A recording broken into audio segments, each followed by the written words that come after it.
Welcome to the Breakfast Leadership Show, where we interview global thought leaders on business, leadership, and life. Here's your host, keynote speaker, best-selling author, and chief burnout officer of the Breakfast Leadership Network, Michael Levitt.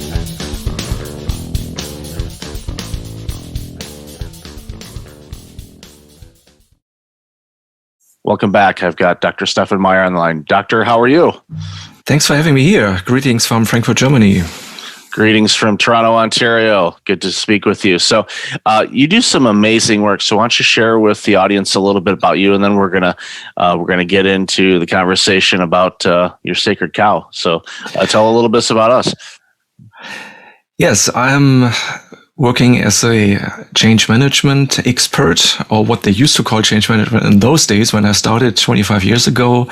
Now they would probably call it digital transformation or something like that. I started my career with Accenture and am self-employed for 20 years now. So I've seen many, many different change initiatives, and I made one observation. From my point of view, there are at least two different kinds of change. So the majority of that is what I call the gradual change, the slight change, the step-by-step change, where not too much is going on. Mostly it's like we have to do some change.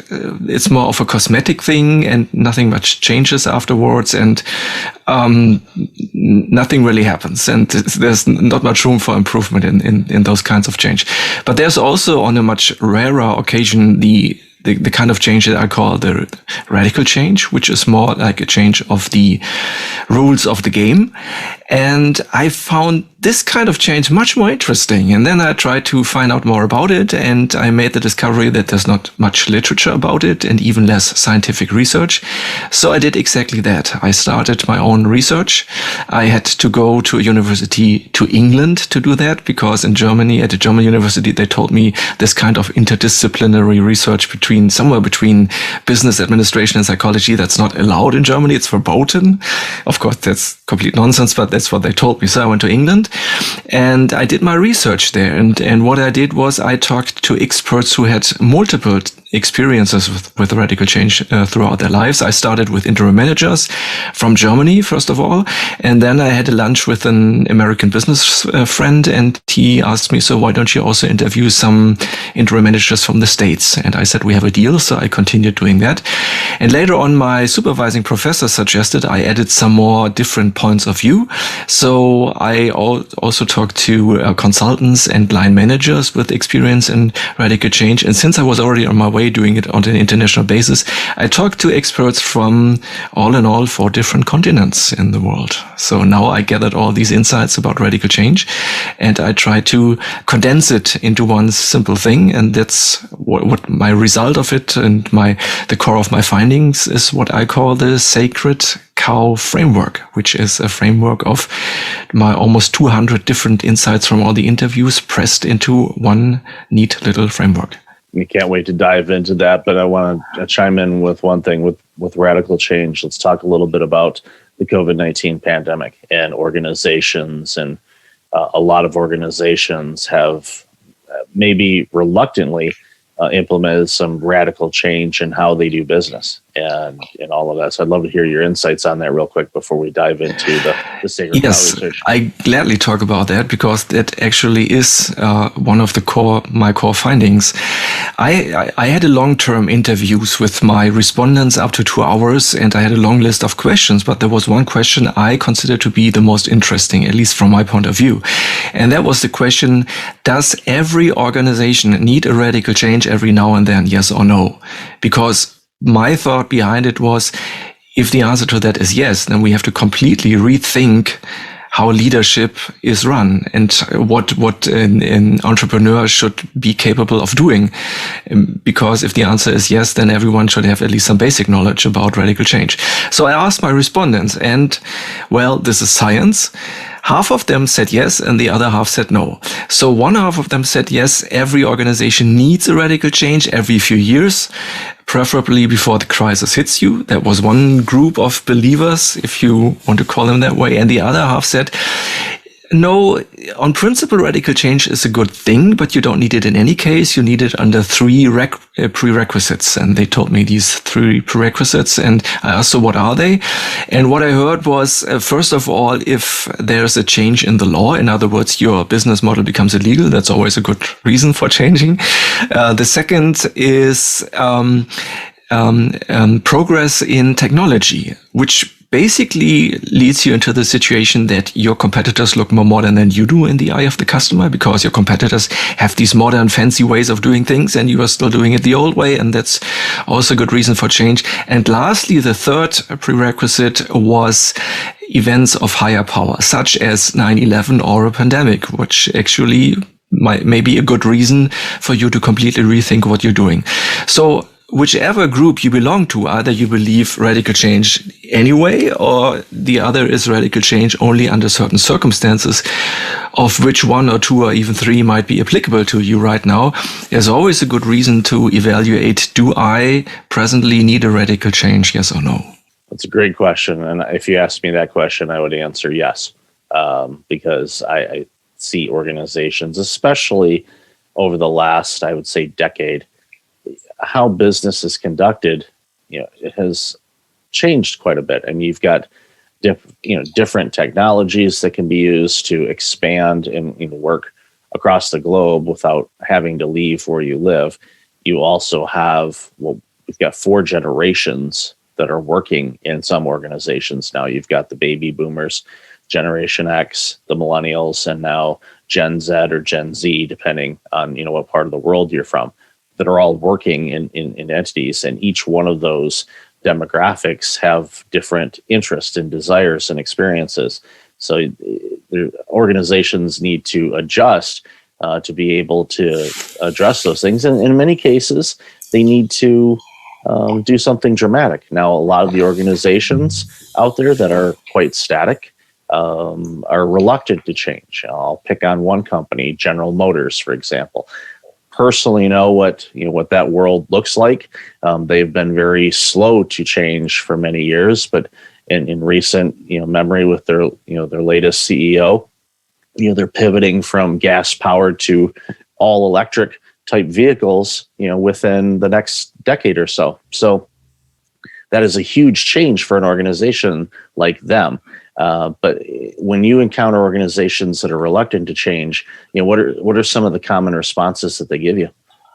My general impression is that people in general are very open to change. They see that there's a necessity to change, and maybe they're even used to doing change on a regular basis.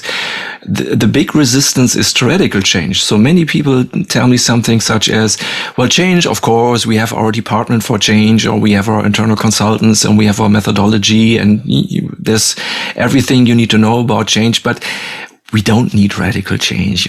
People are very skeptical about this, and I change, okay, but we don't need radical change. And then I say, oh, really? So just imagine for a minute, you were the Prime Minister of Britain, and your big challenge would be to modernize the country. And then you think, well, almost the entire civilized world drives on the right side of the road. It's just us here in England driving on the left side of the road. Why don't we just make a little progress? Why don't we just adapt to international standards and switching to driving on the right side of the road? That's your first thought. And your second thought is, well, that may be a good idea, but maybe people are overwhelmed and you must take the people step by step to the new kind of change. So you draft a plan, and your plan is on the first day, only the trucks drive on the right side of the road. Second day, also the buses. And third day, lastly, everyone drives on the right side of the road. And everyone can clearly see this is never going to work out. So what I want to say with that is there are situations where radical change is the only option you have, and there's no other option. Makes sense. And I'm just trying to imagine what kind of a shift that would be for our friends in England to make that adjustment. And I've never driven in England. Don't ever plan to. Whenever I travel, I tend to use some type of ride share or taxi service or something like that, because you never know what the driving standards are like, and I'd much rather just go with somebody that hopefully knows what they're doing on there. So let's dive into the sacred cow research. in all the conversations. So, what were your findings? I know we talked in the pre-show about this, that there's some great findings on there. So let's dive into that. So share with us your findings. Yes. So I talked to these three different groups, the interim managers, the consultants, and the line managers. So one of my observations was that although the groups are equally experienced with radical change, they have different ways of talking about it. So my impression is that interim managers very much have a gut feeling about what is correct leadership and what is not correct leadership. And some of them are really don't always know how to express themselves or how to put it in words, and but they have strong emotions about it, and they almost get sick or get a bad feeling in their tummy when they see a company that's run badly with bad leadership. So they have a strong conviction about how a company is supposed to be run, and they try to improve on that. Once they are in the role of an interim manager, they usually have a mandate of 1 year or 2 years, and then they are in the challenge of completely redefining how the organization is run. But it's much more from an internal feeling of what is right and how this has to be done. And the complete opposite of that was the consultants I talked to. They are very much acting from inside their heads. So they have all these different business models in their heads. And basically they say, okay, this is the one model I would suggest to use in this situation. But if it doesn't fit, I also have another one, and we can equally switch between these two. So they come from a very intellectual background, and they always have very often have academic degrees, and they also have experience in talking about it. They are very often also in the role of a trainer or public speaker or something like this. So yes, they are very keen on talking about, can always explain, and are very flexible in the way they argue about how to organize change. And lastly, the line managers are somewhere in the middle between these two groups. So although interim managers and consultants have a very similar kind of job and have a very similar challenge, they have a different approach of getting to the task and getting it done.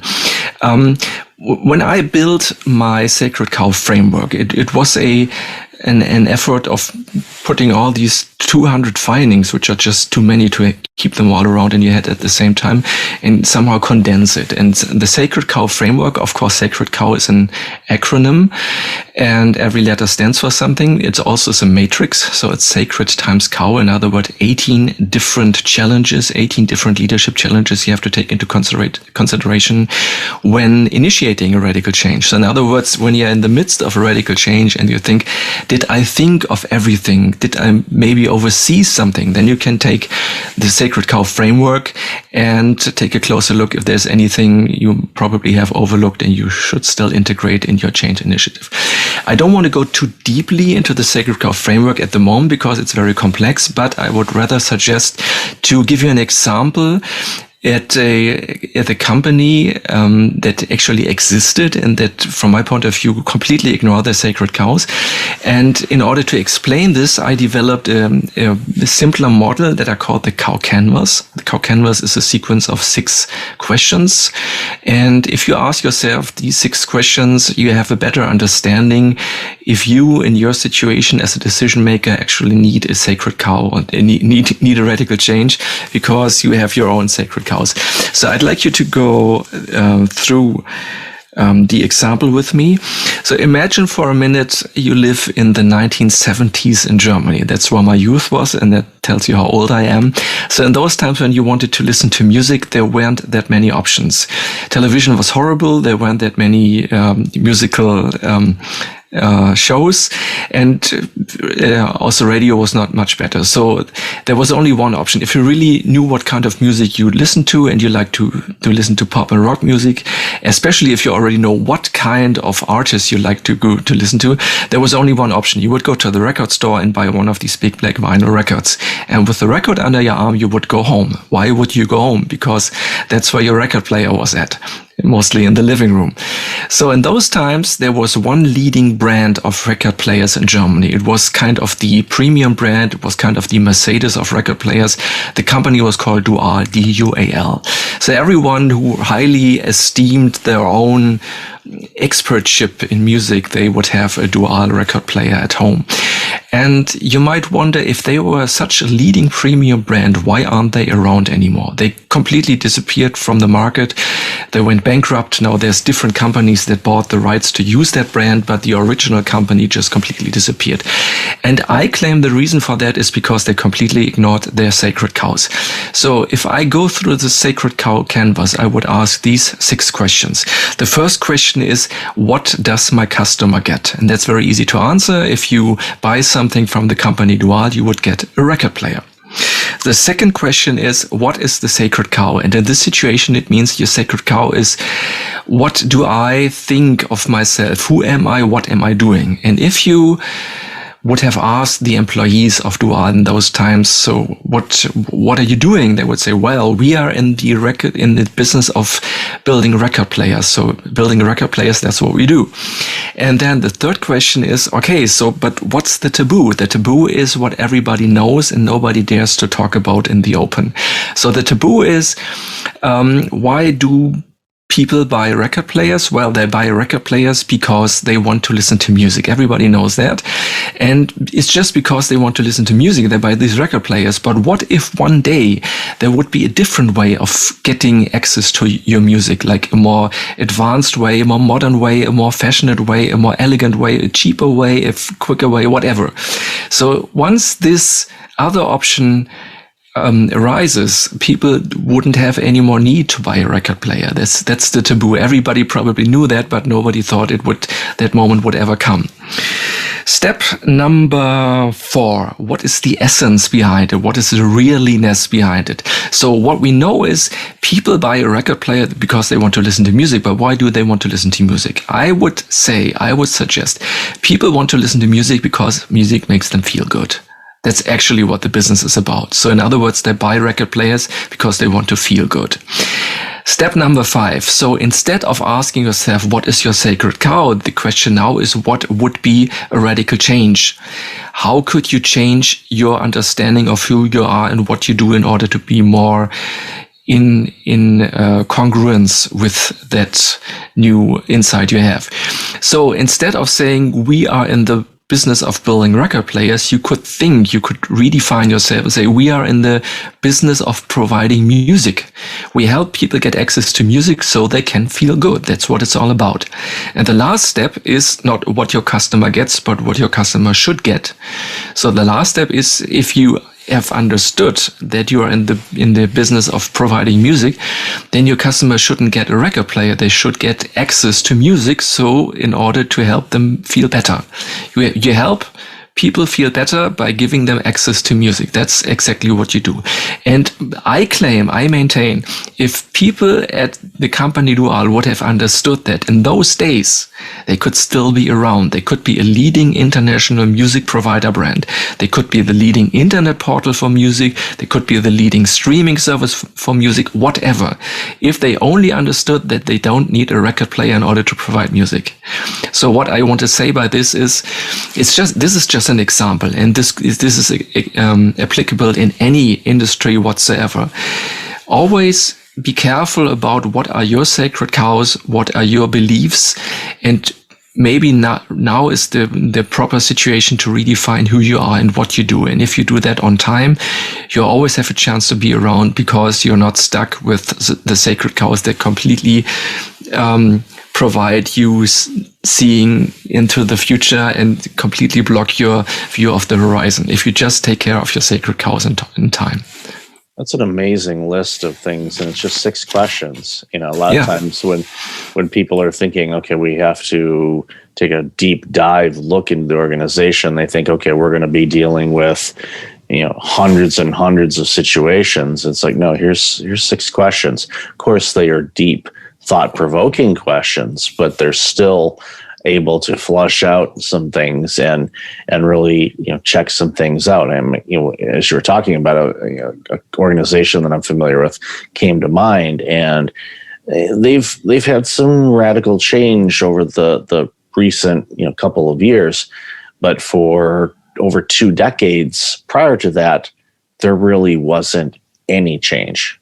I mean, nothing. It was just they put it in cruise control and just existed. And finally, it took a warning and death of their founder for them to go, ooh, maybe we need to look at things a little bit differently. And they did. And of course, they're going about it methodically, but they're still going through and implementing some new initiatives and new ways of approaching things, which in the long term, I think is going to help them with their survival and create the opportunities for growth. Because again, they were quite stagnant. They weren't growing, they weren't shrinking, they were just existing. And they were able to get away with that, quite frankly, for over 2 decades. But it took the death of their founder to shake things up a little bit. And thankfully for them and the clients that they serve, there's a benefit from that. Yeah, my impression is that very often the biggest challenge about change is not the technology, it's the people. And I was involved in a project in the 1990s with Deutsche Bahn, that's German railways. We only have one big railway provider in Germany. And our project was about providing a ticket service via the internet. And in the 90s, that was quite a rather new thing. So we were pioneers, and the technology was very primitive compared to what we have today. So technology was quite a challenge, but an even bigger challenge was the resistance inside the company Deutsche Bahn, because high-ranking managers and even members of the board resisted this option. They say, oh no, we don't really need this internet thing is never going to work out. And also our passengers, they love it the way we're doing it. They love to arrive much earlier at the train station if they want to start a train. Go to the booth and stand in line for half an hour or for an hour in order to get a ticket printed out and beg the grim-faced train official to give them a ticket. People love it that way because that's the way they're used to doing it. And now if you tell it to young people today who never experienced that, who say it's quite normal to buy your train ticket over the internet, if you tell it to them, they just don't believe you that there were times where you had to stand in line for half an hour to get your ticket.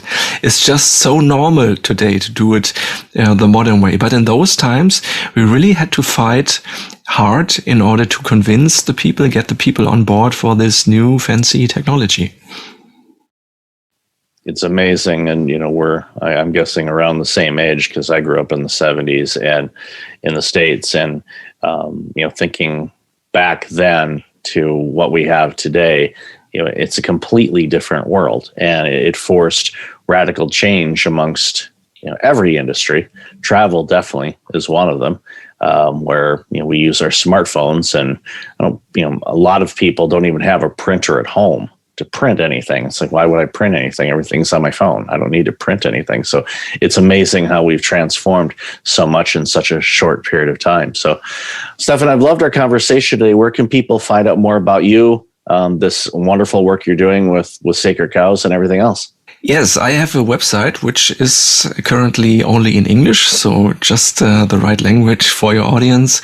It's called stephanmeyer.com, and the alternative name for that is sacredcow.expert in one word, Sacred Cow in one word, .expert. Believe it or not, expert is a top-level domain, so you can also, if you don't know how to write my name, type in sacredcow.expert, you will find me. Also, I have a Twitter account with 5 pieces of advice about radical change every day. So it's always worth checking that out as well. And you can always find me on LinkedIn and all the other social media. My name, Stephan Meyer, is one of the most often used names in the German language area. But if you type in Stephan Meyer Sacred Cow, you always have a good chance of finding me. And I'll definitely have those in the show notes so people can find you a little bit easier in case they're trying to look you up on social media and all that. So, Doctor, thank you again for your work you're doing and also for your time today. Appreciate it. Thanks for having me. Thanks for listening to the Breakfast Leadership Show, part of the Breakfast Leadership Network. Visit breakfastleadership.com for tips on empowering your business and your life.